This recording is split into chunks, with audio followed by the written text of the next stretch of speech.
Welcome back to Talk of the Town on 99.7, 1450 WHTC and WHTC.com.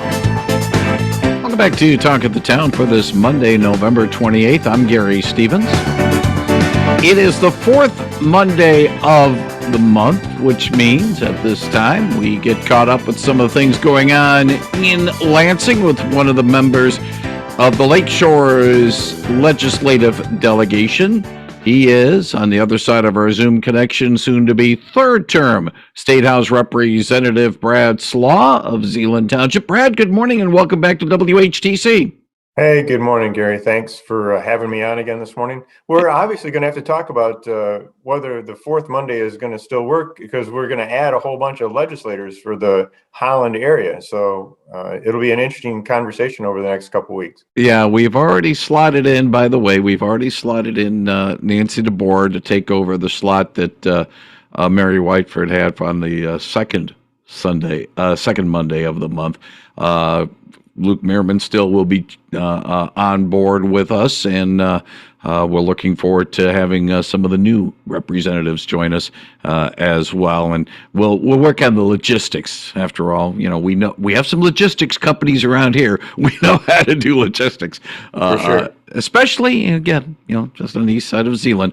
All those logistic companies near Zeeland Farm Services. If you got a question for Brad, he'll be happy to answer it at 616-395-1450, 616-395-1450. Let's touch a little bit about what happened on November the 8th. First of all, congratulations on winning election to a third term, but a term that was coined by one of our fellow commentators at Midwest Communications when talking to State Senate Leader Mike Shirkey. Blindsided was the term he used with Senator Shirkey as to the Republicans not only not gaining control of the governor's mansion or the executive branch, but basically losing control of both chambers of the state legislature. Did you see it as a blindside situation, or did you see some of the warning signs that perhaps things were not going to go Republicans' way on November the 8th? You know what, Gary, I was blindsided about the House specifically. I truly believe that we had good candidates. And sometimes you can have a great area, but a bad candidate. And so people just choose a better candidate. Would have happily seen that. I did not feel like that happened in many cases for us, where we had great candidates, people that really understood what was going on, and actually lost. And so I was shocked about the House. Maybe not so shell-shocked about the Senate, and definitely not shell-shocked about the executive branch. The governor had lots and lots of money to put into the thing from early and from around the nation, and maybe even outside of that, for all I know. And so with the kind of dollars that she had for advertising and stuff, I just was not shocked about that piece of it at all, but definitely about the House. And saddened for me, because I think sometimes the best government is when there is a divided government, because everybody's got to be a little more careful about what they do. Question then becomes, where do the Republicans in Michigan go now? Can you answer it? Yeah, no, if I had the crystal ball, I'd love to be able to answer that. I think there's, there's lots of folks who are saying, well, we should put some of the far right-leaning folks in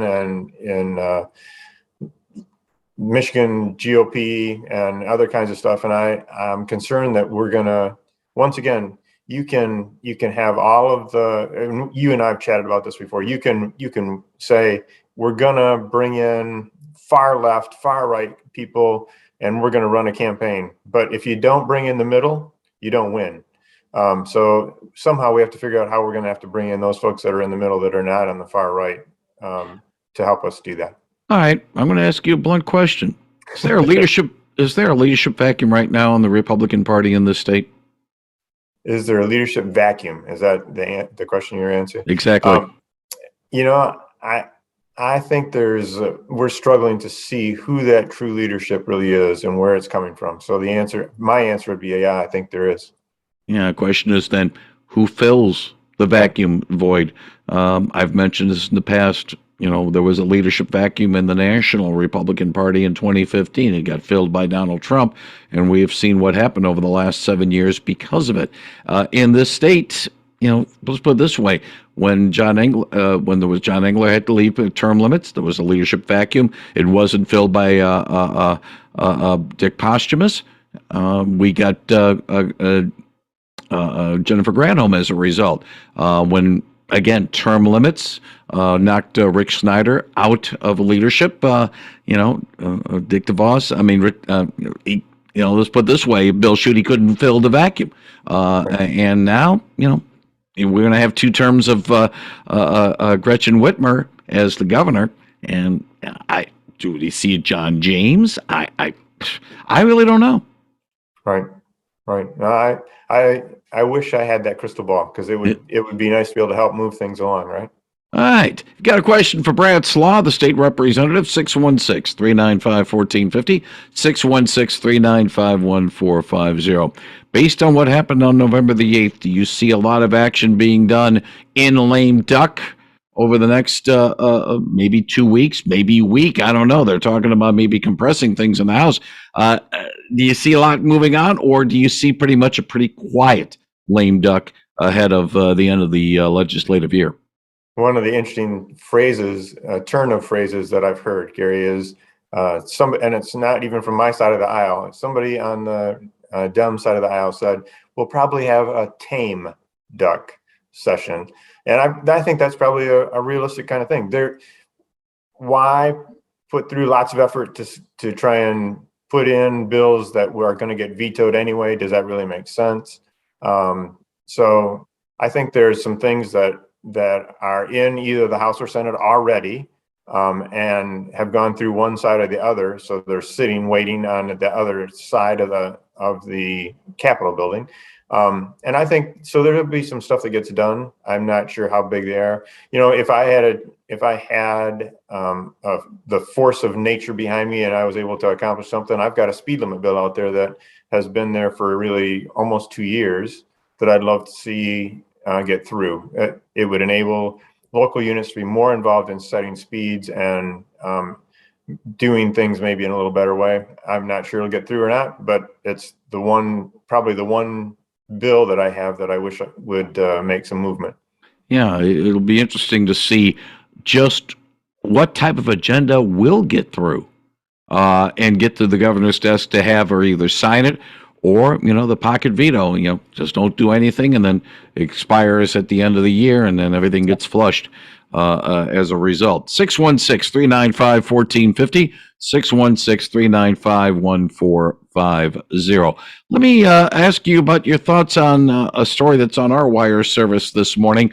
There is before I do that, I will take a call. Good morning. You're on the line with State House Representative Brad Slagh.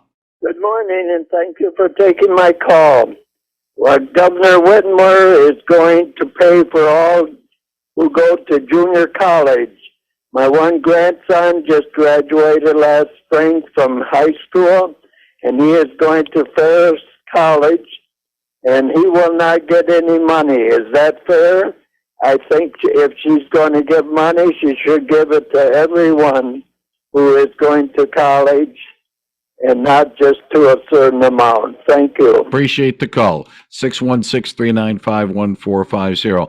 Poignant question, because right now, Brad, there is no local college based in Ottawa or Allegan County. Yes, Grand Rapids Community College has a presence here, and I believe there's a satellite for Lake Michigan College out in Allegan, but for the most part, community college in these parts, no, it's not here. Yeah, it's definitely, because Grand Rapids Community College does have a satellite office in the Holland area, we do have some community college in the area. What we have not chosen to do in Ottawa County is to fund through our taxes a community college in our district, which has got full classes and all those kinds of things. So yeah, we definitely don't have all of that. We definitely have in our community the opportunity for people to get to school if they would like to do that. Yeah, but the thing, and the caller was asking, why only junior college, community college, and why not try to get it for all students for four-year colleges, state colleges, I should say, and not just the 2-year. I have a funny feeling that's a question of do we really want to blow the budget on this? Right. Well, and the next piece of that is if the federal government's going to forgive all debt anyway, then if you're going to a college, you just take out the debt and it's going to get waived, right? Mm-hmm. Yeah, the other thing too is the fact that let me hit the button here. The other thing too is the fact that the expenses. It doesn't really address the expense of these colleges.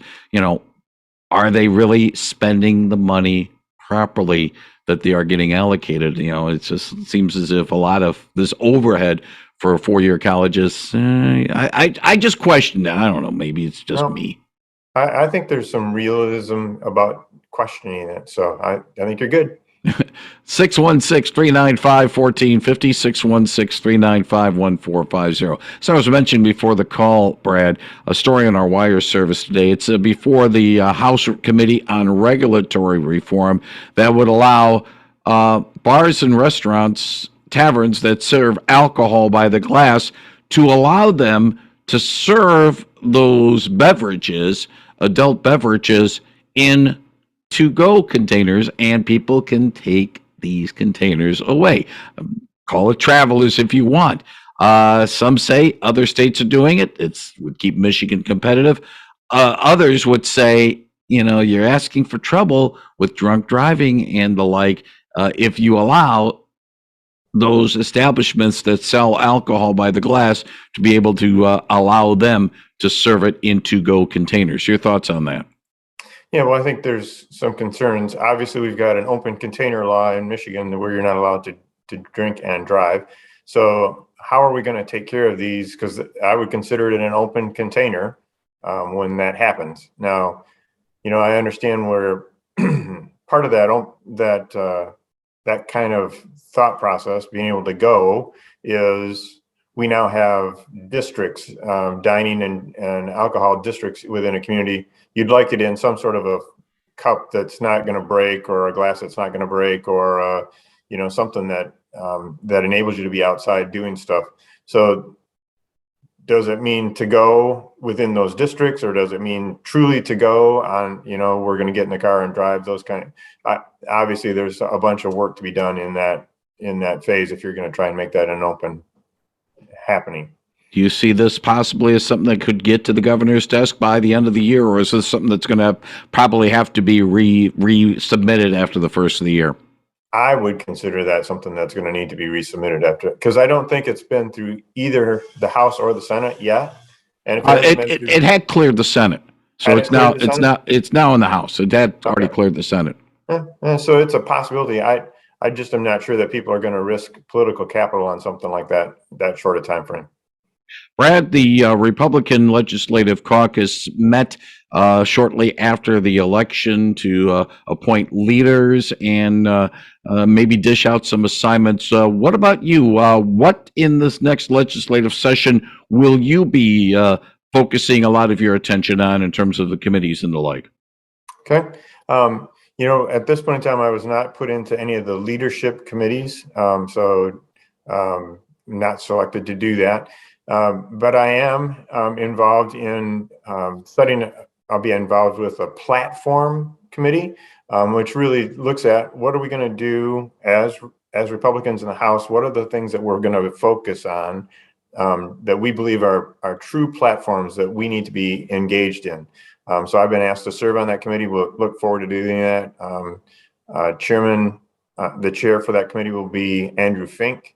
And so I'm looking forward to spending some time helping to think about what do we as Republicans try and accomplish both now, the next 2 years, and how do we use that as part of what we should be doing going into the future? Because we believe that we'll come back to power and hold the gavel again. So how do you set yourself up to be able to do that into the future?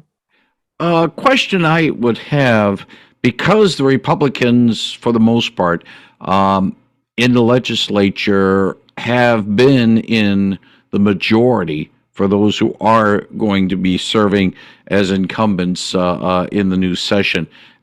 It's going to be a little bit of a new feeling being in the minority. Is that something you need to maybe talk to some lawmakers who have been in that situation before? I'm thinking of Bill Heisinger, who had to be a member of the minority party during his time as a state representative. Do you sort of talk to them, maybe get some advice as to, how do we handle things now that we're not setting the agenda? We're the minority party. Yeah, for sure. And I've had several conversations with folks already about that. Bill and I had some conversations about that before even the election. We talked about, what that could be like.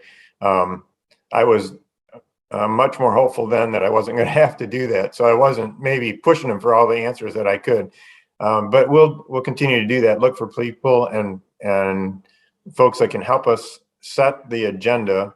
And that's one of the conversations I had with one of my teammates, was to say, okay, who in the past has gone through this kind of process where they've been in the majority, and what did they do to be able to get from minority to majority again? And so that we're going to have to do that. We're going to have to find those people, figure out how to do that, and set the stage for how do we move in that direction again. Does the Lakeshore's voice in the legislature be weakened now? Because the Lakeshore, with one exception, does not have people in, the majority in the legislature right now. It's almost as if our voices are not going to be heard that loud, and maybe we ignore it altogether in the legislature come after the first of the year. Obviously, we're going to have a struggle getting our voices heard. If you're thinking, how does the legislature think, and who's setting the agenda and those kinds of things. So from an agenda perspective, absolutely, we're going to be diminished. I think the flip side of that is we've got a whole bunch of people that now represent the Lakeshore, right? That even Ottawa County, we've now got more representatives that have some tie to that. So we need to get to those people, and if we're all marching in the same direction, it is harder to ignore that. And I think the other piece is I know that myself and others have worked really hard at trying to build relationships on both sides of the aisle. Those relationships make a difference in how stuff gets set and how you can be engaged with other people. So I look forward to being a part of that. I think there will be people who look forward to having a chance to chat with me and saying, okay, well, how does this play? What can we do? How do we make this happen? If you have a question for Brad Slagh, his office is still open for at least to the end of the month. So the phone number is 517-373-0830. 517-373-0830. Do you expect that number to stay that way, Brad? Yes, I believe that my phone number and stuff will stay the same. The only thing that changes is my office will change. Almost every single person in the house will move to a different office over the Christmas break. And so when we come back in January, we'll all be, like, I moved from 90 to 85, that office number down the hall. So I'll be down the hall just a bit. But the phone number will still stay the same, which is 517 373 0830, GOPhouse.org, and you can scroll down to find the members page for Brad Slagh if you need to reach him online. Brad, as always, thank you very much for your time today, and I know that we took care of things via the Zoom. I'll look forward to seeing you probably, well, maybe not so much in December, because we'll be off on the 26th. So we'll talk. Yeah, go ahead, sir. Just one quick plug.